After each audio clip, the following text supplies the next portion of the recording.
और मुझे तो कहा था रघुकुल रीत सदा चली आई, प्राण जाए पर वचन न जाए। जिन लोगों ने मुझसे वचन लेकर के जीत का वादा किया था, मान्यवर मेरी भी जिम्मेदारी, लेकिन भीड़ अनियंत्रित होकर के जिस तरह से लोगों को मारने का काम कर रही है, जिसे मॉब लिंचिंग कहते हैं। मेरे जनपद में, मेरे मंडल में 3 लोगों को छत्तीसगढ़ के अंदर मारा गया। भारत में लगभग 18 लाख फैक्ट्रियां बंद हुई हैं। मान्यवर मेरे यहाँ शेखुल मेडिकल कॉलेज बनाया गया, 10 साल हो गए इस मेडिकल कॉलेज को, लेकिन आज तक उस मेडिकल कॉलेज के भवन हस्तांतरित नहीं हुआ। इस परिवार के अंदर 6 यूनिट होंगी, केवल उनका ही आयुष्मान कार्ड बनेगा।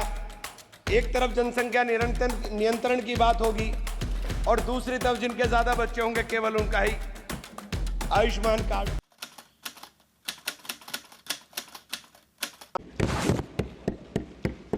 श्री इमरान मसूद। माननीय सभापति महोदय,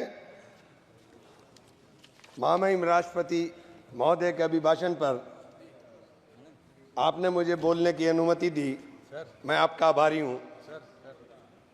महामहिम ने अपने संबोधन में स्वास्थ्य जैसे महत्वपूर्ण विषय पर मात्र 10 सेकंड 15 सेकंड के अंदर अपनी बात समाप्त कर दी। मान्यवर 55 करोड़ भारतीयों को आयुष्मान योजना में पात्रता दी, 25,000 जन औषधि केंद्र खोले जा रहे हैं और 10 वर्ष से ऊपर के नागरिकों को भी प्रधानमंत्री आरोग्य योजना में पात्र बनाने का निर्णय लिया गया। लेकिन मान्यवर इसके साथ ही एक और बात जो बार बार कही जा रही है कि जिस परिवार के अंदर 6 यूनिट होंगी, केवल उनका ही आयुष्मान कार्ड बनेगा। एक तरफ जनसंख्या नियंत्रण की बात होगी और दूसरी तरफ जिनके ज्यादा बच्चे होंगे, केवल उनका ही आयुष्मान कार्ड बनने का काम होगा। आयुष्मान योजना के अंदर जब आप प्रगति का जश्न मनाते हुए इस चुनौती को भी स्वीकार करिए कि इस योजना में लगभग 34 करोड़ कार्ड जारी किए गए, जिनमें से 6.5 करोड़ 80 लाख लाभार्थियों को उपचार मिला। 55 करोड़ में से अभी भी 20-21 करोड़ के लोगों को कार्ड इस योजना के शुरू होने के 6 वर्ष 6 माह के बाद भी देश के अंदर नहीं मिल पाए। मान्यवर एक ही टेलीफोन नंबर के ऊपर जिस प्रकार से लाखों कार्ड, एक टेलीफोन नंबर के ऊपर लाखों 7.5 लाख आयुष्मान कार्ड बना दिए गए। ये मान्यवर सरकार ने ही पकड़ा है, ये मैंने नहीं, सरकार ने ही पकड़ा है, ये सरकार ने ही बताया है। एक ही नंबर के ऊपर ये एक योजना लोगों के भलाई के लिए, लोगों के अच्छाई के लिए ये योजना थी, लेकिन इस योजना की अंदर जो खामियां हैं, मैं केवल उनके तरफ ध्यान दिलाने का काम कर रहा हूं। आयुष्मान योजना के जिस SECC डाटा सूची को बिना वेरिफिकेशन और जांच का आधार माना गया, उस सूची में भारी विसंगति है। 100 करोड़ रुपए की प्रॉपर्टी वालों के आयुष्मान बन गए, अल्पसंख्यकों के, दलितों के, आदिवासियों के और पिछड़ों के जो गरीब परिवार हैं, उनके कार्ड नहीं बन पाए। मान्यवर मैं ये बात आपसे कहना चाहता हूं।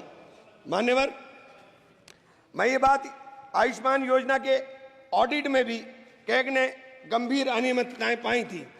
माननीय अध्यक्ष जी, हेल्थ सर्विसेज हमारे देश के लिए, चूंकि जिस देश का नौजवान स्वस्थ होगा, जिस देश का नौजवान स्वस्थ होकर के काम करेगा, वही देश तरक्की करेगा। स्वास्थ्य के ऊपर जब आप बात करते हैं कि हमने 315 मेडिकल कॉलेज नए बना दिए, लेकिन उन मेडिकल कॉलेज के अंदर क्या मानकों के अनुरूप आपने जो उपकरण है उनको उपलब्ध कराने का काम किया, या उन मानकों के अनुरूप आपने डॉक्टर उपलब्ध कराने का काम किया?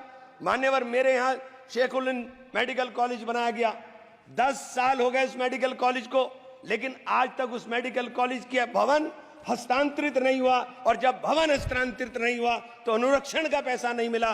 मान्यवर 10 साल तक जिसके ऊपर मेंटेनेंस ना हो, उस भवन को बताइए उसकी स्थिति क्या हो गई हो। मेडिकल कॉलेज बना दिया है, लेकिन मेडिकल कॉलेज के अंदर डॉक्टर नहीं है, एक भी सुपर स्पेशलिटी विभाग नहीं है। आप कह रहे हैं मेडिकल कॉलेज है, कोई सुपर स्पेशलिटी नहीं है, और जब सुपर स्पेशलिटी नहीं है तो फिर मरीजों को बाहर जाना पड़ेगा। मान्यवर बड़ा चारों तरफ से घिरा हुआ 3-3, 4-4 प्रदेश से घिरा हुआ क्षेत्र है मेरा। जब मेरे जैसे क्षेत्र जो समृद्ध क्षेत्रों के अंदर भी लगता है, वहां पर उस मेडिकल कॉलेज का, सरकारी मेडिकल राजकीय मेडिकल कॉलेज का ये हाल है, तो देश के अंदर क्या होगा मान्यवर? इस तरफ ध्यान देने की जरूरत है। इसी प्रकार से आपने विश्वविद्यालय का है, विश्वविद्यालय मेरे माशा कुमरी विश्वविद्यालय खोला गया, 4 साल हो गए, लेकिन आज तक शैक्षणिक सत्र पूरा तरीके से स्टार्ट नहीं हो पाया मान्यवर। पूरी बिल्डिंग आज तक नहीं बन पाई मान्यवर, पूरा पैसा नहीं मिल पाया। आपके केंद्रीय विश्वविद्यालयों में जिस प्रकार के 45 केंद्रीय विश्वविद्यालयों में 30% से अधिक शिक्षण पद खाली पड़े हुए मान्यवर, 30% से अधिक। एएमयू एक बहुत बड़ा शिक्षण संस्थान है, जहां शिक्षकों का अभाव है, उसका फंड लगातार काटा जा रहा है। किशनगंज के अंदर उसकी जो ब्रांच थी, वो ब्रांच ऑलमोस्ट बंद होने के कगार पर आ गई मान्यवर। इन संस्थाओं से गरीबों के बच्चे पढ़कर निकल रहे हैं। मैं आपके ध्यान इस तरफ जरूर दिलाना चाहूंगा कि जब नीट की परीक्षाएं कैंसिल हो जाएं, जिस प्रकार से बार बार पर्चे लीक हो जाएं, तो सरकार को इन चीजों के ऊपर ध्यान देने की जरूरत है मान्यवर। देश का नौजवान आज परेशान है, चाहे वो अग्निवीर के नाम पर हो, चाहे वो नीट के नाम पर हो, और चाहे वो उद्योग धंधों के नाम पर हो। जब आप उद्योग धंधों की बात करते हैं, आप कहते हैं कि हमारी सरकार 5 ट्रिलियन इकोनॉमी की तरफ जा रही है, लेकिन मान्यवर ये नहीं बताने का काम करते कि 5 ट्रिलियन इकोनॉमी के लिए 10% से अधिक की ग्रोथ रेट चाहिए। आपकी ग्रोथ रेट क्या है साथ मान्यवर? जब मैं आपका ध्यान इस रोजगार के गंभीर विषय की तरफ रखूंगा, राष्ट्रीय सांख्यिकी मंत्रालय एनएसओ द्वारा असंगठित क्षेत्र में उद्यमों के सालाना सर्वे में जो चौंकाने वाला तथ्य है, वो ये है मान्यवर के जुलाई 2015 से सितंबर 2023 के बीच भारत में लगभग 18 लाख फैक्ट्रियां बंद हुई हैं, जिसमें 54 लाख से अधिक लोगों की नौकरियां चली गईं। विनिर्माण क्षेत्र में असंगठित फैक्ट्रियों की संख्या 157 लाख से घटकर 178.2 रह गई, जो 9.3% गिरावट है मान्यवर। ये छोटी छोटी जो फैक्ट्री हैं, ये असंगठित क्षेत्र के उद्यम थे। इन असंगठित क्षेत्र के अंदर कुल 10 करोड़ 96 लाख लोग काम कर रहे हैं मान्यवर। ये सरकार के आंकड़े हैं। मैं इसलिए ये बात कहना चाहता हूं कि जब आप 5 ट्रिलियन की बात करते हो, तो आपका निर्यात और आयात आपको देखना पड़ेगा कि आपके आयात के ऊपर निर्भरता कितनी हो गई है। निर्यात लगातार आपके देश के अंदर घट रहा है मान्यवर। मेरे यहाँ काष्ठ कला उद्योग है, पूरे विश्व के अंदर सहारनपुर का फर्नीचर जाना जाता है। हमारे यहाँ 1500 करोड़ का कारोबार होता था, लेकिन 1500 करोड़ का कारोबार घट करके 800 करोड़ पर आ गया मान्यवर। जब 800 करोड़ पर मेरे अकेले एक डिस्ट्रिक्ट के अंदर कारोबार आ रहा है मान्यवर, 650 जिले हैं इस देश के अंदर, 650 से जिलों से अंदर क्या स्थिति होगी। मेरे यहाँ दूसरा काम हौजरी का चल रहा था। हौजरी का भी पूरा का पूरा देश के अंदर हमारी यहाँ से सप्लाई होती है, लेकिन हौजरी के उद्योग के लिए हमारे यहाँ किसी प्रकार का कोई नहीं। अगर टेक्सटाइल पार्क मान्यवर, मेरी मेडन स्पीच है और आपसे अनुरोध है कि मुझे कम से कम 5 मिनट दे दे, कम से कम मान्यवर। टेक्सटाइल और गारमेंट पार्क हमारे यहाँ अगर बनाए जाएंगे तो इनमें 2.5 लाख लोग रोजगार के अंदर लगे हैं। इन लोगों को रोजगार मिलने का काम होगा।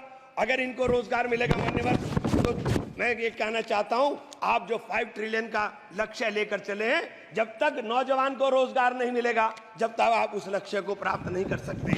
आप बार बार मान्यवर लगातार चल रहा है कि कानून देश में कड़े बनाए जा रहे हैं, लेकिन भीड़ अनियंत्रित होकर के जिस तरह से लोगों को मारने का काम कर रही है, जिसे मॉब लिंचिंग कहते हैं। मेरे जनपद में, मेरे मंडल में 3 लोगों को छत्तीसगढ़ के अंदर मारा गया मान्यवर। उत्तर प्रदेश के अंदर, अलीगढ़ के अंदर इस प्रकार के भीड़ तंत्र ने एक व्यक्ति की हत्या की मान्यवर।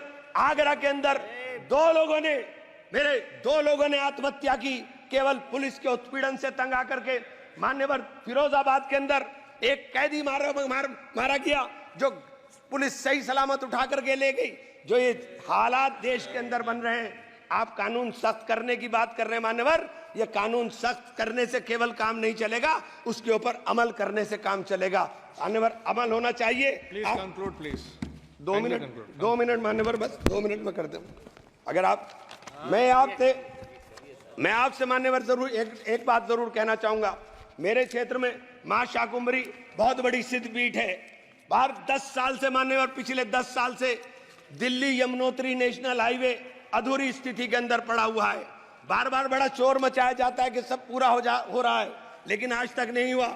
उस सिद्धपीठ के जाने का रास्ता मान्यवर उस हाईवे से जाता है। अगर मान्यवर इसी योजना के अंदर उसको शामिल कर लिया जाए कि हमारी सिद्धपीठ के ऊपर जाने वाले श्रद्धालुओं को रास्ता सही मिल जाए, तो मान्यवर लाखों लोग उधर जाने का काम करते हैं। मेरे शहर के अंदर, सहारनपुर शहर के अंदर मान्यवर एक एलिवेटेड हाईवे की आवश्यकता सबसे ज्यादा थी।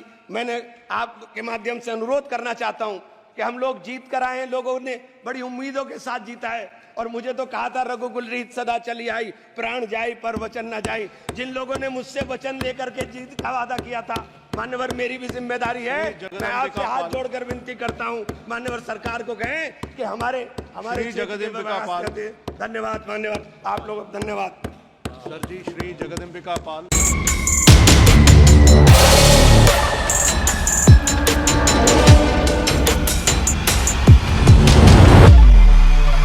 सुनेगा भारत पर और वीडियो देखने के लिए चैनल को सब्सक्राइब करें और बेल आइकॉन को दबाएं।